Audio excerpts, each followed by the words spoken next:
नमस्कार, आप देख रहे हैं इंडिया वॉइस। आपके साथ मैं हूं बबीता। तो इस वक्त की बड़ी खबर आ रही है, जहां पर थोड़ी देर में ही राष्ट्रपति पद के लिए नामांकन करेंगे यशवंत सिन्हा। नामांकन से पहले विपक्षी पार्टियों के साथ की जाएगी बैठक। यशवंत सिन्हा के नामांकन में शामिल होंगे अखिलेश यादव, जयंत शरद पवार भी नामांकन में होंगे शामिल। विपक्ष के राष्ट्रपति उम्मीदवार है यशवंत सिन्हा। 18 जुलाई को होगा राष्ट्रपति पद के लिए चुनाव। तो बड़ी खबर आ रही है, जहां पर आज विपक्ष की तरफ से यशवंत सिन्हा नामांकन दाखिल करने वाले हैं। राष्ट्रपति पद के उम्मीदवार के तौर पर वो नामांकन दाखिल करेंगे। इससे पहले विपक्षी पार्टियों के साथ उनकी बैठक हुई। यशवंत सिन्हा के नामांकन में शामिल होंगे अखिलेश यादव भी, जयंत शरद पवार भी नामांकन में शामिल होंगे। तो इस वक्त की बड़ी खबर है, जहां पर आज नामांकन दाखिल किया जा रहा है। विपक्ष की ओर से राष्ट्रपति उम्मीदवार यशवंत सिन्हा नामांकन दाखिल करने वाले हैं। 18 जुलाई को होगा राष्ट्रपति पद के लिए चुनाव, जिसके लिए आज जो है विपक्ष की ओर से जो यशवंत सिन्हा है, उन्होंने आज नामांकन दाखिल किया है। थोड़ी ही देर में विपक्षी दलों की बैठक भी होगी, जिसमें अखिलेश यादव भी बैठक का हिस्सा रहेंगे। इसी के साथ ही जयंत शरद पवार भी नामांकन में होंगे शामिल। तो विपक्ष की ओर से राष्ट्रपति उम्मीदवार हैं यशवंत सिन्हा, जो आज नामांकन दाखिल करने वाले हैं। थोड़ी ही देर में राष्ट्रपति पद के लिए नामांकन दाखिल करेंगे यशवंत सिन्हा। नामांकन से पहले विपक्षी पार्टियों के साथ होगी बैठक। यशवंत सिन्हा के नामांकन में अखिलेश यादव भी शामिल होंगे। तो शरद पवार भी नामांकन में शामिल होंगे। तो इस वक्त की बड़ी खबर आ रही है, जहां पर विपक्ष के राष्ट्रपति उम्मीदवार यशवंत सिन्हा आज नामांकन दाखिल करने वाले हैं।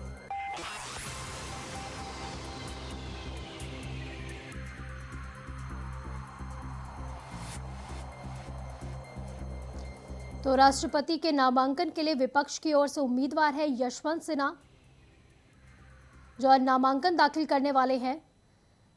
ज्यादा जानकारी के लिए हमारी संवाददाता जुड़ चुकी है मीनू। आज राष्ट्रपति उम्मीदवार के लिए यशवंत सिन्हा नामांकन करने वाले हैं। कितना खास है ये दिन विपक्षियों के लिए? जी बिल्कुल बबीता, जो यशवंत सिन्हा आज नामांकन करने वाले हैं, ये बहुत बड़ा इनके लिए महत्व रखता है, क्योंकि इससे पहले ही 24 जून को एनडीए ने अपना उम्मीदवार उतारा था द्रौपदी मुर्मू को। तो उनको टक्कर देने के लिए आज यशवंत सिन्हा अपना नामांकन करने वाले हैं राष्ट्रपति पद के लिए। जी, क्या लगता है कितनी ज्यादा ये है जबरदस्त टक्कर होने वाली है? क्योंकि एक तरफ जो है जो द्रौपदी मुर्मू है, उन्हें उतारा गया है एनडीए की तरफ से, वही विपक्षियों की ओर से राष्ट्रपति उम्मीदवार यशवंत सिन्हा है। कितना ज्यादा जो है ये जबरदस्त होने वाला है मुकाबला? जी बिल्कुल बबीता, जैसे जब द्रौपदी मुर्मू ने अपना नामांकन दाखिल किया था, तो उसमें नामांकन कार्यक्रम में प्रधानमंत्री नरेंद्र मोदी और साथ में कई राज्यों के मुख्यमंत्री समेत एनडीए के घटक नेता दल भी थे। ठीक है, और आज ही जैसे यशवंत सिन्हा अपना नामांकन दाखिल करने वाले हैं, तो इनके समर्थन में पश्चिम बंगाल की मुख्यमंत्री ममता बनर्जी और एनसीपी चीफ शरद पवार समेत अखिलेश यादव भी होने वाले हैं। जी, तो क्या है देखना मुकाबला जरूर रहेगा, क्योंकि 28 जुलाई को राष्ट्रपति चुनाव होने वाले हैं। लेकिन यशवंत सिन्हा की खुद पत्नी ने एक जो है ट्वीट करते हुए ये कहा था कि क्योंकि एनडीए की तरफ से जो उम्मीदवार है वो ज्यादा मजबूत है, उन्होंने ये बात कही थी। तो क्या विपक्षी पहले से ही मानता है कि जो द्रौपदी मुर्मू है वो ज्यादा जो है मजबूत कैंडिडेट बनकर उभरने वाली है? ये तो नतीजा 28 जुलाई के होने के बाद ही पता चल पाएगा कि कौन अपना ज्यादा विपक्ष मजबूत है या पक्ष मजबूत है। जी, तो इसीलिए आज यशवंत सिन्हा अपना विपक्ष के तौर से अपना नामांकन दाखिल कर रहे हैं, और 28 जुलाई होने के बाद ही पता चलेगा कि कौन अपना उम्मीदवार, किसका विपक्ष और पक्ष दल बेहतर है या फिर जी बिल्कुल बिल्कुल, विपक्षियों ने काफी सोच समझकर जो है यशवंत सिन्हा के नाम पर मोहर लगाई है, क्योंकि दूसरी तरफ जहां पर देखा जा रहा है द्रौपदी मुर्मू जो है उम्मीदवार जो है कैंडिडेट है, राष्ट्रपति उम्मीदवार के तौर पर जो है उन्होंने नामांकन दाखिल कर दिया है, तो वहीं दूसरी ओर जो है यशवंत सिन्हा को उन्होंने उनके सामने उतारा है ताकि ये जो मुकाबला है काफी दिलचस्प रहे और काफी मजबूत रहे। तो ये हम देख रहे हैं क्योंकि राष्ट्रपति उम्मीदवार के तौर पर आज यशवंत सिन्हा जो है आज नामांकन दाखिल करने वाले हैं। वहीं पर इसमें कहा भी जा रहा है कि इससे पहले बैठक भी होने वाली है विपक्षियों की। जी, विपक्षी दल की बैठक भी होने वाली है, उसमें जयंत चौधरी और साथ में अखिलेश यादव और पश्चिम बंगाल की मुख्यमंत्री ममता बनर्जी भी शामिल है और साथ ही में एनसीपी चीफ शरद पवार भी और विपक्षी दल के नेताओं भी वहाँ पे मौजूद रहेंगे। जी, मैं आपको बता दूं, यशवंत सिन्हा ने नामांकन से पहले ये बात कही थी कि ये चुनाव अधिनायकवादी नीतियों के खिलाफ है। सिर्फ एक व्यक्ति मिलकर देश को उस स्थान पर नहीं कर सकता है, हमें सबको मिलकर देश की रक्षा के लिए आगे आना होगा। उन्होंने मौजूदा केंद्र सरकार पर भी हमला बोलते हुए कहा था कि आज सरकार की वजह से हमारा संविधान और लोकतंत्र खतरे में है। जी बिल्कुल मीनू, आपने सही कहा है, क्योंकि जिस तरह से विपक्षी लगातार यशवंत सिन्हा को आगे कर रहे हैं, जिस तरह से सामने से एनडीए सरकार भी जो है द्रौपदी मुर्मू को आगे लेके आई है, ये मुकाबला भी काफी दिलचस्प होने वाला है। वहीं पर आगे जाके पता चलेगा कि राष्ट्रपति चुनाव में जिस उम्मीदवारों को उतारा गया है उसमें विपक्ष की जीत होती है या फिर एनडीए सरकार की। बहुत बहुत शुक्रिया इन तमाम जानकारी के लिए मीनू। तो रुक करते अगली खबर का, जहां से प्रयागराज से बड़ी खबर आ रही है, जहां पर प्रयागराज में 10 जून को जुमे की नमाज के बाद हिंसा का मामला जो है मास्टरमाइंड जावेद पंप के घर पर बुलडोजर चलाने का मामला सामने आया है। जावेद पंप की पत्नी परवीन फातिमा की याचिका पर सुनवाई होने वाली है। पत्नी की याचिका पर इलाहाबाद हाई कोर्ट में सुनवाई आज होगी। तो ये बड़ी खबर आ रही है, जहां पर प्रयागराज में 10 जून को जो जुमे की नमाज हुई थी उसके मास्टरमाइंड जावेद पंप के घर पर जो बुलडोजर चलाया गया था, उसी मामले पर याचिका दाखिल की गई थी। इलाहाबाद हाई कोर्ट में ये याचिका दाखिल की गई थी। तो ये बड़ी खबर आ रही है, जहां पर मास्टरमाइंड की पत्नी ने याचिका दाखिल की थी और आज इस पर सुनवाई होने वाली है। जावेद पंप है वो उसका मास्टरमाइंड था। पूरे प्रयागराज हिंसा के पीछे इन्हीं का हाथ बताया जा रहा था। वहीं पर सरकार ने इस पर बड़ी कार्रवाई करते हुए इनके घर पर बुलडोजर की कार्रवाई की थी, जिसके बाद जावेद पंप की पत्नी परवीन फातिमा ने याचिका दाखिल की थी और इस याचिका पर आज इलाहाबाद हाई कोर्ट में सुनवाई होनी है। तो इस वक्त की बड़ी खबर आ रही है प्रयागराज से, जहां पर 10 जून को जो जुमे की नमाज के बाद हिंसा हुई थी, उस मामले के मास्टरमाइंड जावेद पंप के घर पर बुलडोजर चलाया गया था, जिसके बाद जो है ये याचिका उनकी पत्नी के द्वारा दाखिल की गई है। जावेद पंप की पत्नी ने परवीन फातिमा, उन्होंने याचिका जो है वो दाखिल की है, जिस पर सुनवाई आज होने वाली है। बढ़ते हैं अगली खबर की ओर, जो खबर लखनऊ से आ रही है। अग्निपथ योजना के खिलाफ कांग्रेस का हल्ला बोल जारी है। आज जिला मुख्यालयों पर कांग्रेस का धरना प्रदर्शन जारी है। अग्निपथ योजना वापस लेने के लिए कांग्रेस का धरना। देश की हर विधानसभा में कांग्रेस धरना प्रदर्शन करने वाली है। तो इस वक्त की बड़ी खबर है लखनऊ से, जहां पर अग्निपथ योजना के विरोध में आज कांग्रेस जो है आज हल्ला बोल करेगी सरकार के खिलाफ, जहां पर अग्निपथ योजना को वापस लेने की मांग की जाएगी। आज जिला मुख्यालयों पर कांग्रेस का धरना प्रदर्शन होगा। अग्निपथ योजना वापस लेने के लिए कांग्रेस का धरना प्रदर्शन। देश की हर विधानसभा में कांग्रेस का धरना प्रदर्शन होगा। तो लखनऊ से ये बड़ी खबर आ रही है, जहां पर अग्निपथ योजना के विरोध में आज कांग्रेसी खड़े हो गए हैं। सरकार के खिलाफ उन्होंने धरना प्रदर्शन किया है और सरकार से लगातार वो ये मांग कर रहे हैं कि अग्निपथ योजनाओं को वापस लिया जाए। तो लखनऊ में अग्निपथ योजना के खिलाफ कांग्रेस का हल्ला बोल जारी है। आज जिला मुख्यालय पर कांग्रेस का धरना प्रदर्शन। सरकार से इस स्कीम को वापस लेने की मांग की जा रही है।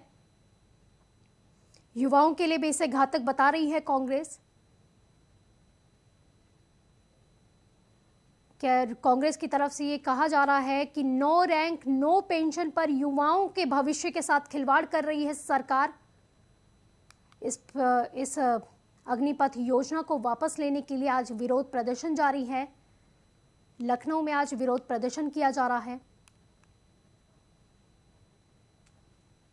जहां पर कांग्रेसी लगातार जो है सरकार के खिलाफ हल्ला बोल कर रहे हैं।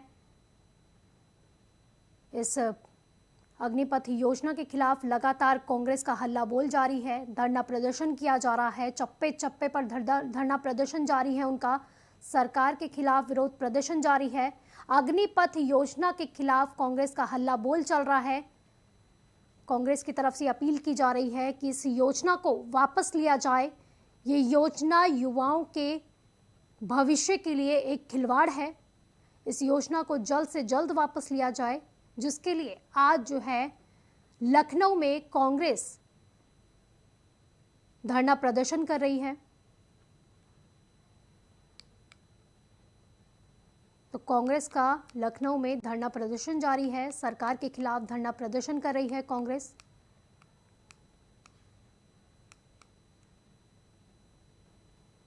अग्निपथ योजना के खिलाफ कांग्रेसियों का हल्ला बोल। कांग्रेस का कहना है कि नो रैंक नो पेंशन पर युवाओं के साथ खिलवाड़ कर रही है बीजेपी। लगातार सरकार के खिलाफ ये प्रदर्शन जारी है कांग्रेस की तरफ से। युवाओं से भी अपील की जा रही है कि ज़्यादा से ज़्यादा जुड़े। तो कांग्रेस की तरफ से लगातार हल्ला बोल जारी है। युवाओं को भी इसमें शामिल किया जा रहा है। तो अग्निपथ योजना के खिलाफ कांग्रेस का धरना प्रदर्शन। लखनऊ में आज धरना प्रदर्शन चल रहा है। अग्निपथ योजना को लेकर कांग्रेस का हल्ला बोल जारी है।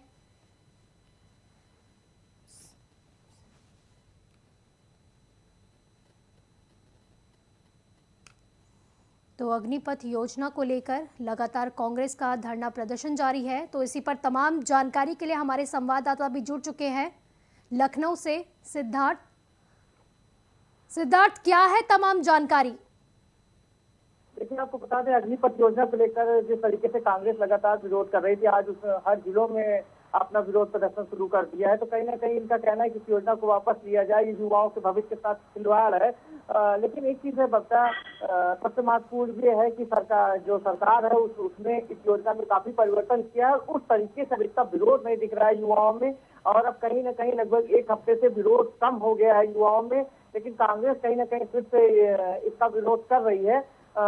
लेकिन जो भीड़ है कांग्रेस में वो उस तरह दिख नहीं रही है। अब लखनऊ की बात कर लें, लखनऊ मुख्यालय पे भी भीड़ ज्यादा संख्या बल नहीं था कांग्रेस का, लेकिन तब भी कांग्रेस की कोशिश है कि वो ये दिखाए कि वो युवाओं के साथ है। और 2024 के चुनाव को लेकर ये मैसेज भेजना चाहती है कांग्रेस कि हम युवाओं के साथ है। जी बबीता। तो क्या कांग्रेस कार्यकर्ताओं का ही ये धरना प्रदर्शन है, ये युवाओं को भी इसमें शामिल किया गया है? नहीं, बिल्कुल, ये केवल कांग्रेस का अपना धरना प्रदर्शन है। इसमें युवाओं का कोई किसी भी प्रकार की कोई सहभागिता नहीं दिख रही है बबीता। और अब युवा भी इस योजनाओं को समझ चुके हैं और कहीं ना कहीं बीजेपी लगातार कोशिश कर रही है कि इस योजना के क्या फायदे हैं ये बताए। तो कहीं ना कहीं आपको बता दें कि अब पूरी तरीके से जो है इस योजना को लेकर जो भ्रम थे या फिर जो दिक्कतें आ रही थी, कहीं ना कहीं इसको भी बीजेपी ने काफी स्तर तक लोगों को समझा दिया और सरकार ने भी काफी परिवर्तन किए इस योजना में। तो कहीं ना कहीं उस तरीके से विरोध नहीं दिख रहा है। और कांग्रेस की संख्या बल की बात करें तो चाहे मुख्यालय की बात कर लें या जोन की बात कर लें, तो कहीं उस तरीके से भीड़ नहीं दिख रही है। कांग्रेस कार्यकर्ताओं की भी संख्या काफी कम है। तो कहीं ना कहीं कोशिश है कांग्रेस की, ये तो लगातार ये कोशिश की जा रही है कि वो 2024 के चुनाव भेजें कि वो आम जनता के साथ है और नवयुवक के साथ है। जी, जिस तरह से देखा गया है, क्योंकि चुनावों में तो उन्हें बड़ी हार का सामना करना पड़ा है, तो जनता की हमदर्द बन के क्या कांग्रेस वोट बैंक जुटाने में लग गई है? जी बिल्कुल, कहीं ना कहीं अब कांग्रेस ये कोशिश की है, जताना चाहती है कि युवाओं का एक बड़ा वोट बैंक, और शुरू में जिस तरीके से युवाओं ने विरोध किया था जिलों जिलों में, तो कहीं ना कहीं कांग्रेस को ये लगता है कि ये मुद्दा है और ये तत्कालीन मुद्दा है जिसका फायदा उसे 2024 के चुनाव में मिल सकता है। अब देखने, ये तो आने वाले समय की बात होगा, ये आने वाला समय ही बता सकता है कि कांग्रेस को कितना फायदा होगा बनता, किस तरीके से। देखिए, जो ये आंदोलन है ये केवल कांग्रेस का अपना आंदोलन है और इसमें किसी भी प्रकार से आपको बता दें, किसी भी प्रकार से कोई सहयोग जो है वो युवकों का नहीं दिख रहा है। जो नवयुवक हैं, जो भर्ती में उनको नहीं दिख रहा है, तो कहीं ना कहीं सरकार ने काफी चीजें परिवर्तन किए हैं। जो नवयुवक थे वो ये समझ चुके हैं कि इसमें इससे क्या फायदे हैं, और कहीं ना कहीं बीजेपी ने भी लगातार कोशिश की थी। बिल्कुल, बीजेपी लगातार कोशिश कर रही है कि युवाओं को इसके फायदे समझा सके। लगातार वो ये कह रही है कि इसके काफी फायदे हैं, आप एक बार अग्निपथ योजना को देखिए, समझिए, और फिर इसका ये विरोध प्रदर्शन लगातार, लेकिन फिर भी युवा लगातार विरोध प्रदर्शन कर रहे हैं और वहीं विपक्षी भी लगातार इसमें शामिल हो रहे हैं। बहुत बहुत शुक्रिया इन तमाम जानकारी के लिए। तो बढ़ते अगली खबर की ओर, जहां पर राष्ट्रपति रामनाथ कोविंद अपने कार्यकाल के आखिरी दौरे पर आज वृंदावन पहुंचे हैं, जहां उनका स्वागत प्रदेश के मुख्यमंत्री योगी आदित्यनाथ और राज्यपाल आनंदीबेन पटेल ने किया। अपने कार्यक्रम के तहत सबसे पहले राष्ट्रपति ने श्री बांके बिहारी जी के दर्शन किए। इस दौरान उन्होंने सीएम योगी और राज्यपाल आनंदीबेन पटेल भी वहां पर मौजूद रहे। इसके बाद ही कृष्णा कुटीर आश्रय सदन राष्ट्रपति कोविंद पहुंचे। राष्ट्रपति के दौरे को देखते हुए सुरक्षा के कड़े इंतजाम भी किए गए थे। साथ ही साथ श्री बांके बिहारी मंदिर में आम लोगों के प्रवेश पर भी प्रतिबंध लगाया गया था।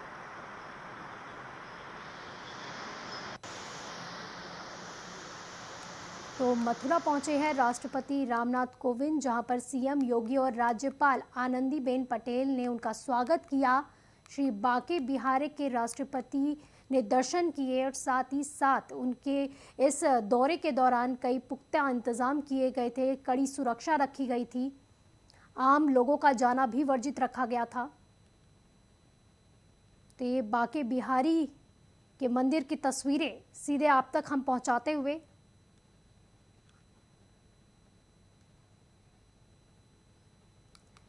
तो इस वक्त की बड़ी खबर आ रही है, जहां पर 1 अक्टूबर से दिल्ली नहीं जा पाएगी उत्तराखंड की 200 बसें।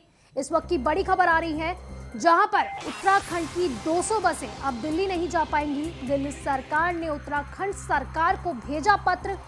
1 अक्टूबर के बाद केवल BS6 बसों को ही दिल्ली में मिलेगी एंट्री। तो ये बड़ी खबर सामने आ रही है, जहां पर उत्तराखंड की बसें, जो 200 बसें हैं, उनका आना वर्जित कर दिया गया है। इसके लिए सीएम धामी को पत्र भी भेजा गया है, जहां पर दिल्ली सरकार ने यह साफ कह दिया है कि अब उत्तराखंड की 200 बसें दिल्ली नहीं आ पाएगी। 1 अक्टूबर के बाद से केवल BS6 बसों को ही दिल्ली में मिलेगी एंट्री। उत्तराखंड परिवहन निगम के पास है BS6 मानक की 50 बसें। दिल्ली सरकार ने वायु प्रदूषण को ध्यान में रखते हुए ये फैसला लिया है।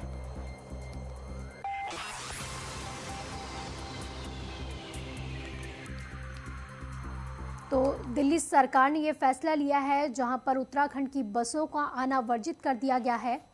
तो ज्यादा जानकारी के लिए अभय जुड़ चुके हैं। अभय, दिल्ली सरकार ने अचानक से ये फैसला ले लिया, जहां पर उत्तराखंड की बसों को आना वर्जित कर दिया गया है। बिल्कुल, ये कह सकते हैं कि उत्तराखंड के लिए बड़ा झटका इसे मान सकते हैं, क्योंकि जिस प्रकार से दिल्ली सरकार ने निर्णय यहाँ पर लिया है, दिल्ली में जो लगातार ये कह सकते हैं कि जो वायु प्रदूषण हो रहा है, उस वायु प्रदूषण से बचने के लिए जो NGT की तरफ से जो गाइडलाइन दिल्ली सरकार को जारी की गई थी, उसमें BS4 की जो बसें थी उनको प्रतिबंधित करने के लिए कहा गया था। यही निर्णय दिल्ली सरकार ने देश के जो दूसरे राज्य हैं वहां पर पत्र भेज कर लिया। उन्होंने कहा BS4 की जो बसें होंगी उनका दिल्ली में एंट्री नहीं होगी। 1 अक्टूबर से इस नियम को विधिवत लागू यहाँ पर कर दिया जाएगा। और उसका बड़ा असर आप ये रूप से देख सकते हैं कि उत्तराखंड की परिवहन निगम की या जो वॉल्वो की जो दूसरी जो एजेंसियां, जो हायर एजेंसियां थी, जिनकी बसें दिल्ली रूट पे चला करती थी, उन बसों में से 200 बसों की एंट्री कह सकते हैं कि 1 अक्टूबर के बाद दिल्ली के लिए बंद हो जाएगी। और वह बड़ा झटका इसलिए भी कहा जा सकता है कि सिर्फ 50 बसें ऐसी उत्तराखंड परिवहन निगम के पास है जो BS6 की बसें, जिनको दिल्ली सरकार की तरफ से अनुमति यहाँ पर दी गई है। यानी अगर BS6 की बस नहीं होगी तो फिर दिल्ली में एंट्री नहीं कर पाएंगे। और ये रूप में उत्तराखंड के लिए बड़ी चिंताजनक खबर इसलिए कहा जा सकता है, क्योंकि दिल्ली रूट की बसें लगातार अपने भारी राजस्व परिवहन विभाग के लिए जुटा रही थी, क्योंकि हर बस का कह सकते हैं कि जो महीने का जो राजस्व था वो बड़ी मात्रा में यहाँ पर था। ऐसे में जब दिल्ली सरकार का निर्णय है कि BS4 की बसें संचालित नहीं होंगी, दिल्ली में एंट्री नहीं होगी, तो परिवहन विभाग के लिए बड़ा चिंता का विषय इसे कहा जा सकता है। अब सिर्फ देखना यह होगा कि परिवहन विभाग किस प्रकार से आने वाले दिनों में BS6 की बसों को लेकर अपना काम यहाँ पर करता है और कितनी बसें इस रूट पर चलाने के लिए कर पाता है। जी, अब जिस तरह से देखा जाता है, क्योंकि दिल्ली से हो या फिर उत्तराखंड से हो, काफी मात्रा में लोगों का आवागमन होता है, काफी संख्या में होता है, लोग आते हैं दिल्ली और दिल्ली से भी उत्तराखंड जाते हैं, तो उत्तराखंड वाले लोगों के लिए कितना ज्यादा ये मुश्किल होने वाला है और सरकार के लिए कितनी बड़ी चुनौती होगा ये? बिल्कुल, परिवहन विभाग के लिए बड़ी चुनौती इस तरीके से कहा जा सकता है। एक तो विभाग को BS4 की बसों की दिल्ली में एंट्री ना होने से ये कह सकते हैं कि राजस्व में कमी आएगी। दूसरा ये जो यहाँ से परिवहन निगम की बसों के जरिए जो यातायात या जो लोग दिल्ली जाया करते थे, अब उन लोगों को दूसरे वाहनों का सहारा यहाँ पर लेना पड़ेगा। यानी आम जनता की जेब पर भी ये दिल्ली सरकार का निर्णय यहाँ पर भारी गुजरने वाला है। जनता के लिए आप ये कह सकते हैं कि जनता किसी चिंताओं को देखते हुए परिवहन विभाग ने निर्णय यहाँ पर लिया कि BS6 की बसों को यहाँ पर हाई किया जाएगा। उसके लिए बाकायदा विभाग में टेंडर प्रक्रिया यहाँ पर शुरू हो जाएगी और उसके बाद नई बसों। जी बिल्कुल, दिल्ली सरकार ने जो वायु प्रदूषण को ध्यान में रखते हुए इस तरह के जो है फैसले लिए हैं, जहां पर उत्तराखंड बसों को आना वर्जित कर दिया गया है। बहुत बहुत शुक्रिया इन तमाम जानकारी के लिए आपका। अब है